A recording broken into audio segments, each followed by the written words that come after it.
So finally ma'am ఇక్కడ ఈ మధ్య కాలంలో చాలా వరకు చూస్తున్నాం ప్రతి ఫీమేల్ ఈ ఇష్యూస్ మీరు చెప్తున్న ఇష్యూస్ పీసీఓడి కావచ్చు, ఇన్ఫర్టిలిటీ ఇష్యూస్ కావచ్చు.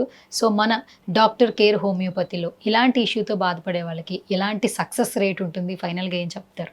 సక్సెస్ రేట్ అయితే కనుక చాలా హై సక్సెస్ రేట్ ఉంటుంది ఈ కేసెస్లో, ప్రొవైడెడ్ ఎప్పుడు వాళ్ళు కరెక్ట్ టైంలో ట్రీట్మెంట్కి రావాలి. ఫస్ట్ చాలా మంది పేషెంట్స్ రీసెంట్గా చూస్తున్నాం ఏంటి అంటే 2 వర్షన్స్ ఉన్నాయి. ఒకటి హైపర్ సెన్సిటివ్ పేషెంట్స్, ఇంకొకటి ఇగ్నోరెన్స్. అంటే వాళ్ళకి తెలుసు వాళ్ళకి ప్రాబ్లం ఉందని, బట్ వాళ్ళు పట్టించుకోరు. ఏదో పీరియడ్ రావాలి అంటే వెళ్ళి హార్మోన్ పిల్స్ వేసుకోవడం, బ్లీడింగ్ అయిందా లేదా అనుకుంటున్నారు.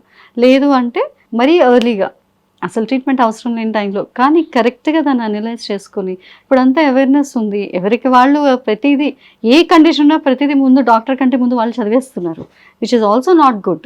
సో కరెక్ట్ టైంలో ట్రీట్మెంట్ తీసుకుని మనం ఏదైతే అది ట్రీట్మెంట్ స్కోప్లో ఉంటుందో ఆ టైంలో కనుక ట్రీట్మెంట్ చేసుకుంటే, చాలామంది ఏమంటే మ్యారేజ్ తర్వాత ఫర్టిలిటీ అవసరం ఉన్నప్పుడే పీసీఓడి ట్రీట్మెంట్ చేసుకుంటున్నారు. అది అలా వర్క్ అవ్వదు. మీరు ముందు పీసీఓడి ట్రీట్ చేయండి, తర్వాత మ్యారేజ్ చేయండి, తర్వాత ఫర్టిలిటీ చూడండి.